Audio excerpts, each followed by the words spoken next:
Vi skal nu tegne to ensvinklede trekanter.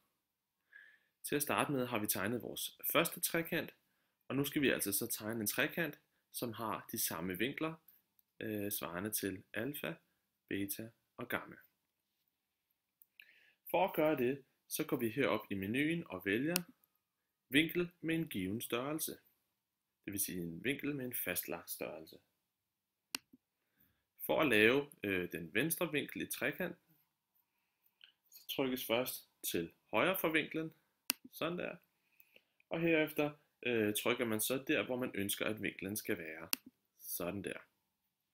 Nu spørger GeoGebra så, hvor meget vinklen skal være.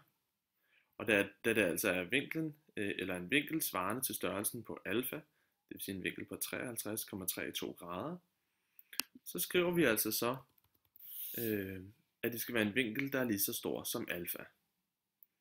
Bemærk, at vi skriver ikke tallet, men vi skriver bogstavet. På denne måde, så vil vinklen forblive den samme hernede, uanset om vi ender med bagefter at ændre på den her vinkel, altså på den konkrete størrelse, så vil den stadig forblive det samme, hvis vi skriver bogstavet alfa. Da vi ikke har et alfa på tastaturet, så trykker vi på ikonet her, sådan der, og vælger symbolet alfa, altså det græske bogstav alfa, sådan der. Så trykker vi på OK, sådan der. Nu kan vi så se, at GeoGebra har lavet en vinkel her. Vi forestiller os det ene ben her, og det andet ben her. Og vi kan altså se nu, at den har lavet en ny vinkel, som den har kaldt for det græske bogstav delta, som altså er præcis lige så stor som vinklen herover, som altså har det græske bogstav alfa. Godt. Det næste vi så gør, det er, rykker lige vinklen lidt, så vi kan se det, ligesom vi gjorde før, sådan der. Og vi rykker også vores bogstav E, som altså er vores nye hjørne i trekanten. Herefter tegner vi så to støttelinjer. Det gør vi ved at vælge en halvlinje her, sådan der. Og vi vil gerne have to støttelinjer svarende til benene nede ved vinklen delta. Så vi trykker her først på punkt E, og så på det punkt, der hedder D-mærke.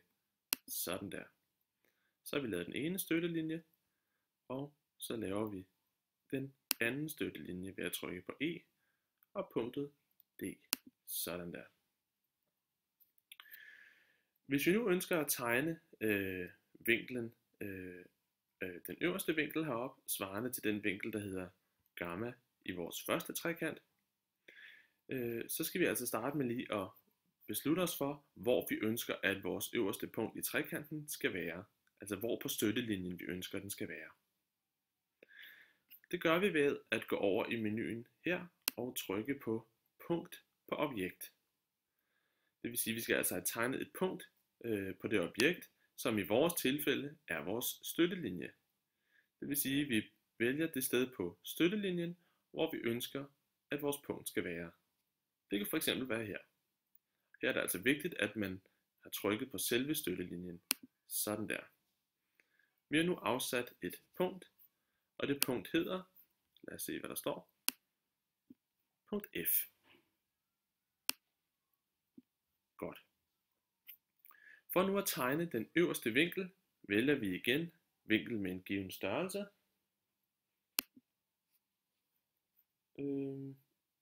Og det vi så gør, det er, for at få tegnet vinklen, så trykker vi først på punktet E, altså vores hjørne ned til venstre, og herefter oppe på vores nye øverste punkt, punkt F.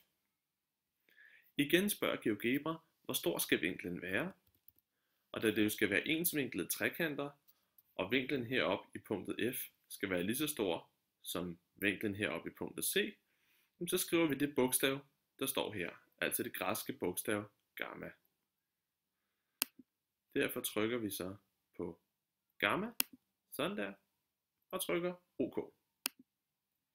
Sådan der. Det vi kan se, der sker nu, det er, at GeoGebra nu har lavet vores vinkel. Vi rykker den lige ud, så vi kan se, hvad der står. Sådan der. Og GeoGebra har nu igen lavet et støttepunkt hernede, som hedder E-mærke. Det vi nu kan gøre, det er, nu kan vi jo se, hvor vores ene side i trekanten den skal være. Så for at lave en side, der kun går fra E og op til F, så fjerner vi lige, eller vi skjuler lige, vores støttelinje, den som GeoGebra har kaldt for lille d. Og da det er en halvlinje, vi har tegnet, så går vi herover i algebra-vinduet ved D og klikker på det her lille runde ikon, sådan der. Nu er linjen skjult. Bemærk, linjen er ikke slettet, den er bare skjult. Det er vigtigt, at man ikke sletter den, for så forsvinder vores nye vinkel her også. Så man skal bare skjule den. På samme måde er vores støttepunkt D-mærke nu heller ikke længere nødvendigt, så derfor går vi over i algebra-vinduet og skjuler punktet D-mærke. Det gør vi igen ved at trykke på punktet her, sådan der. Nu kan vi så gå op og vælge linjestykke og trykke på vores punkt E og vores punkt F. Og nu har vi altså så fået tegnet den ene side i trekanten. For at tegne de to andre sider i trekanten, laver vi igen en halvlinje. Sådan der. Trykker på vores nye punkt, eller vores nye hjørne i trekanten F, og ned til vores støttepunkt E-mærke. Det støttepunkt, som GeoGebra lavede, da den tegnede vores vinkel. Altså den vinkel heroppe, som med det græske bogstav hedder epsilon. Det vi nu kan se, det er, at nu fremkommer vores nye trekant, vores ensvinklede trekant her. Her kan vi se den her, sådan der. Men det vi også kan se, det er, at vi har to støttelinjer, som GeoGebra har kaldt lille e, og en støttelinje, der hedder lille g. Og de fortsætter bare ud. Og det ønsker vi jo ikke. Det vi så gør, det er, at vi ønsker at finde præcis det punkt her, hvor de to støttelinjer skærer hinanden, for det vil være vores sidste punkt i trekanten. Det kan godt ligne, at GeoGebra har tegnet lille, E-mærke, som det punkt, hvor de skærer hinanden. Men kigger man mere præcist efter, kan vi faktisk se, at det ikke helt er i skæringen mellem de to punkter. For at finde skæringen, så går vi herop ved punkterne og trykker på skæringsværktøj. Sådan der. Ved at holde musen op ved funktionen, så kan vi se, at vi skal gøre. Der står klik på to objekter hver for sig eller på deres skæring.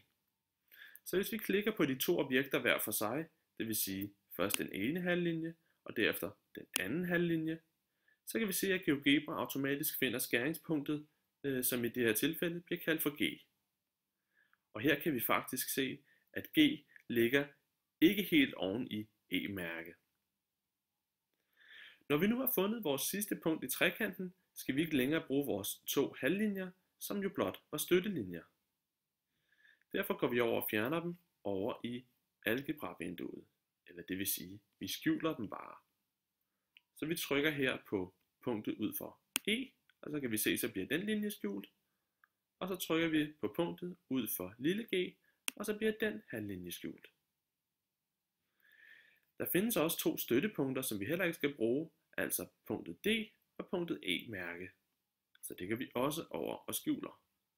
Så vi skjuler punktet E-mærke, sådan der, og punktet D, sådan der. For nu at tegne de to sidste sider i trekanten, så går vi op og vælger linjestykke. Så trykker vi på punktet E og kører det over til punkt G. Punkt G er jo vores nye sidste hjørne i trekanten. Og så trykker vi igen på punkt G og op til punkt F. Og nu har vi så tegnet en ny trekant. For at tjekke, at den her trekant faktisk er ensvinklet med vores første trekant, så får vi lige GeoGebra til at beregne den sidste vinkel hernede i trekanten. Vi ved dog allerede nu, at den vinkel kommer til at være den samme som den vinkel beta, der ligger hernede på vores oprindelige trekant, for vi ved jo, at vinkelsummen i en trekant altid er lig med 180 grader. Derfor må den sidste vinkel jo også være den samme som den første, som vinklen herover, når de to andre vinkler er identiske med den første trekant. Men vi får GeoGebra til at beregne det. Lad os se en gang. Og der kunne vi se, at vi kom til at trykke i forkert rækkefølge på linjestykkerne, hvilket jo får GeoGebra til at beregne den store vinkel. Så vi går lige herover og vælger vores pil, trykker på vinklen og sletter vinklen ved hjælp af tastaturet. Vi prøver lige en gang mere, og nu trykker vi så på linjestykkerne i omvendt rækkefølge. Sådan der. Det kan være lidt svært at se, hvor stor vinklen er, så derfor trækker vi den lige ned. Sådan der. Og det vi så selvfølgelig kan se, det er, at den sidste vinkel her også er den samme som vinklen hernede i hjørnet B. Nu kan vi altså se, at vi har fået tegnet to ensvinklede trekanter, fordi vinklerne parvis altså er de samme i de to trekanter, også selvom trekanterne har forskellige sidelængder. At trekanterne har forskellige sidelængder, kan vi hurtigt se ved at gå over og kigge herover i algebra-vinduet, hvor vi kan se, at siden A jo er lidt kortere end siden H, og vi kan se, at siden C er lidt kortere end siden F, og vi kan se, at siden B er lidt kortere end siden I. At trekanterne faktisk er tegnet rigtigt, kan vi tjekke ved at vælge vores pilværktøj her, og så trække i en af hjørnerne på trekanten. Sådan der. Så ændrer vi på den ene trekant, og det vi kan se, det er, at ændringerne med det samme også sker over i trekant nummer 2. Og det vi kan se, det er, at uanset hvordan vi trækker i vores trekant, jamen så forbliver vinklerne parvis de samme, og derfor har vi altså tegnet den rigtigt, og vi har tegnet to ensvinklede trekanter.